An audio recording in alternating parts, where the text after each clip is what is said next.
Hi everyone, welcome to the latest installment of the In Conversation series. I'm Noelle, I work in the communications department here in MISU Students Union, and joining me today is Daragh Gallagher. He is a current MIC student, but he is also the returning officer for the upcoming MISU Elections.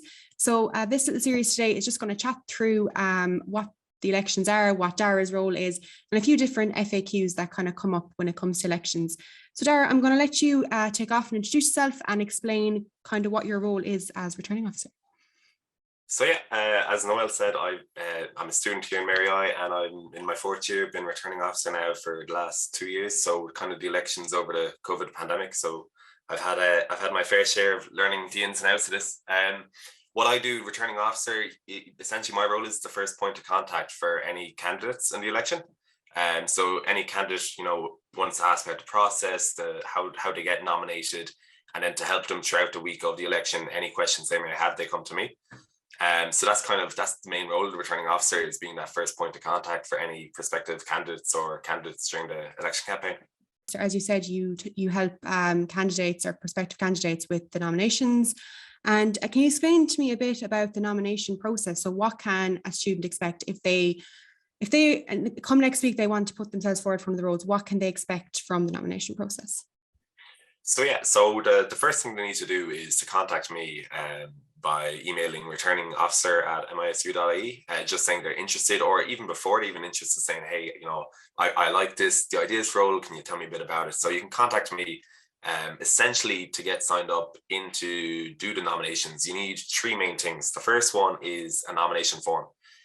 So we send you on a nomination form. You need to get it signed by 20 proposers. So the proposers have to be MIC students with the MIC student email address. So that's the big one. It's not too hard to get. You just ask around. In the benefit we have this year is that a lot of us are back on campus now, so it is much easier to get those 20 signatures. That would be the main one. The other one that kind of is important is the manifesto. So each prospective candidate, needs to have a manifesto explaining who they are, why they're going for the role they're going for. And finally, then the last one is just a headshot. So the nomination process is a week long. We open it the February 18th, I think, the end of this week, isn't it? Week 4. And it's open then till Friday the 25th at 2 p.m. is when close. So those three things, if you're interested, those three things, the 20 signees, manifesto and headshot, have to be sent on to me by then. Perfect. And I suppose just touching on the manifesto there, is there any kind of tips on manifestos that you've just seen? Like, is there anything that's really important you feel with a manifesto? I think keeping it a bit informal is always good. Kind of, describing yourself, letting the student body know who you are and what you want to do and what you want to change. Not so much change, but just work on improve. I definitely think, for a lot of us, we haven't been on campus in some ways or other for the last 2 years. So it is an interesting time period to be going for any positions. We have, ourselves changed a lot of roles. You can read them all up on the MISU Students Union website if you're wondering. But kind of put yourself forward a bit. If it's a kind of a more important to just have your main objectives, what you want to achieve. Keep that clear, keep that down to 2 or 3 things, and kind of promote yourself in that way with the manifestos. Perfect, that's great. So when the nominations close and everyone hopefully has their applications and everything they need to be fully nominated what happens after their nomination is accepted? So what happens next? So straight after, we have all the nominees in, the prospective candidates, they then become candidates, and they only become candidates after having what we call the candidates meeting. So I set up a meeting with all the candidates where we all go through the kind of MISU election regulations. It's just make sure that all the students that are going for the positions know what they can and cannot do within the election process. So I say it's not decided yet, but we'll probably have that the same evening that the nominations close. So say they close at 2 p.m, we'll probably have that meeting around 6 p.m. once all classes are finishing that. And so they hop on with me. We go through the election process, and then from there, it's about them setting up their social media, sites that they want to use to campaign. And then from there on, they have that 1 week. I think it's Friday 25th until the voting, it opens is a Thursday 3rd of March. So all the campaigning goes on from then. And any questions in the meantime during that week, if they want to send it on to me, they can ask me. Any questions they want to ask me in the meeting, they can do. So that's kind of the general process after the nominations close. Perfect. And obviously you mentioned the campaigning, which is obviously the main part when they become candidates. Is there any kind of do's and don'ts or tips that you'd offer on campaigning for students? Because obviously they have the element of on-campus campaigning this year, which wasn't there last year.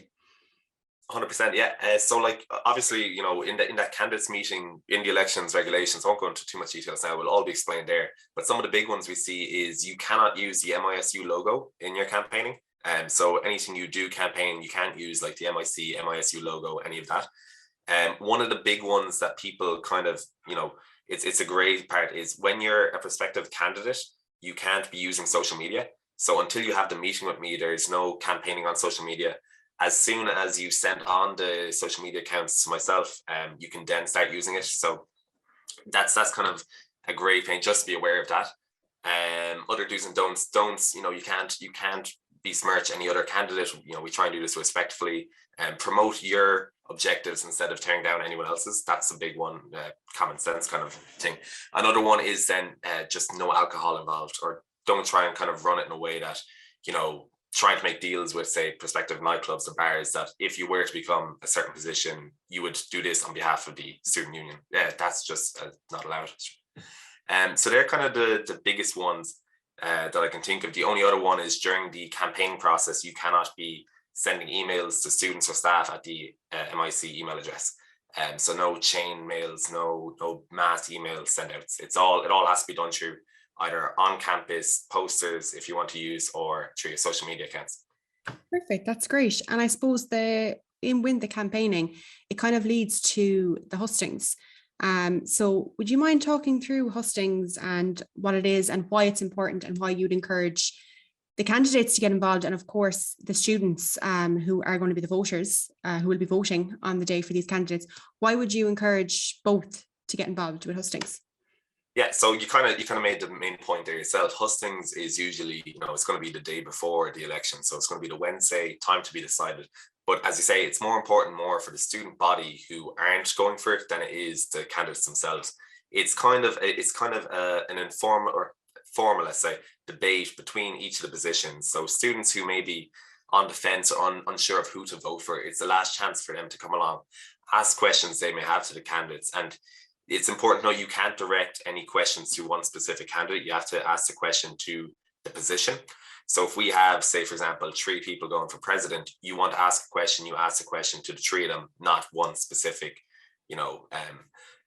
candidate. So that's kind of why it's mostly important.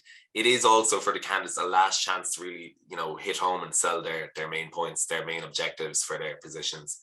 And I think it's a good way as well to get that kind of, debate going, not so much debate, but a chance for candidates to bounce ideas off each other and stuff like that. That's the idea of the hustings. So yeah, definitely, once that goes up, whether we're having it in person or online, still to be decided. But if you're a student member, as part of the student body, and you're unsure or you have a question for any of the roles or the candidates, do come along to that and do definitely ask the questions there. Yeah, so I suppose it's really kind of that time, especially if you're someone who isn't interested yourself in running for a position, or, it's a great time for you to actually find out what they're going to do for you if they are elected into the role. That's kind of the main thing about it. And of course, then moving on, obviously, from hustings is the big day, which is voting day. So can you just tell me a bit about what kind of happens on voting day and, what students can expect? So yeah, so I'm sure most students now have probably seen it in previous years, but we send out the election voting link early in the morning, 8 a.m. I think it opens. And from 8 a.m. to 6 p.m. today, so that's a 10-hour period, we have the chance for all the student body members to vote for each candidate they want to go for that position. Now, it's also an important day for candidates as well to be, on their social media sites, or if they are on campus, to be promoting students, telling students the last chance to get their ideas across, to encouraging people to vote. Because yourself, you get caught up with work and studies, and it's easy to forget about it. But yeah, so voting days 8 a.m. to 6 p.m. Vote closes at 6 p.m. And then we do the counting of the votes in the evening. So it will be the same evening, I think it's around 6:30, half hour after we close the votes, we'll be doing the counting of the votes. And that's where the new positions are announced. That's fantastic. So thanks so much for talking through them. Is there anything else that you feel like students either who are thinking of going for a role, who are on the fence about going for a role, or just the general student population who might be interested in following the elections and voting, is there anything you kind of want to say to them? Yeah, I think probably the most important thing about this year in this election is, everyone's eyes are on the president and vice president, the two full-time officership roles, and they're two important roles. Definitely don't mix it up. But the part-time officerships that we have, the new ones and the old ones that are coming back, are definitely going forward, I think, more important because we're back on campus now. We want to get clubs and societies up and running again. We want to get the different officerships back and going. So I think if you're a student and you're unsure, and it doesn't matter what year you're in, those part-time officerships are definitely a great way to get involved, and a great way to kind of get Mary I back up and running and back to better than we were before. So I think that's probably the biggest one. Yeah, of course. I think it's actually really important, I suppose, to just remind students out there who might be unsure about the part-time roles that, I suppose they are part-time roles. You're not giving your full college life to it. It is something that you can do alongside your college work, and you can still have your college life and your student life and everything. I suppose that's a big thing just to remind students of, that it is called a part-time position because it is part-time. It isn't this full-time thing that you have to do. Exactly, 100%. And you don't even need to be, fully understanding of the role either. So a lot of people think, oh, I won't go for that. That's not something I have any knowledge prior to. Once you get elected in the role, you get so much assistance from the SU, from, your other officerships. It's a very helping out kind of student union, which is something you don't see in a lot of other universities that are much bigger than ours, Yeah, it's a great way, I suppose, for students to not only get involved with the union, but also to kind of gain some skills themselves. As I said, if it's a position that they're not really too familiar with, or they're like, oh, I'm not really sure, if they go for it, then they might actually learn a lot more about that position, and it might become an area that they actually really enjoy, I suppose, which is a really good thing. So it's kind of, I suppose, getting themselves out there. That's the main thing. 100%, definitely. That's it, yeah. That's fantastic, Daragh. Thank you so much for agreeing to chat through this. And I hope all the students out there who watch this, I hope this has helped you if you are thinking of running, or maybe you're on the fence about it. And of course, I hope this has helped students out there who, if you're not running, that you really do see the importance of getting out and voting, and, making yourself aware of the candidates and the different positions. So thanks so much. And I hope everyone enjoyed this. Well, thanks very much for having me.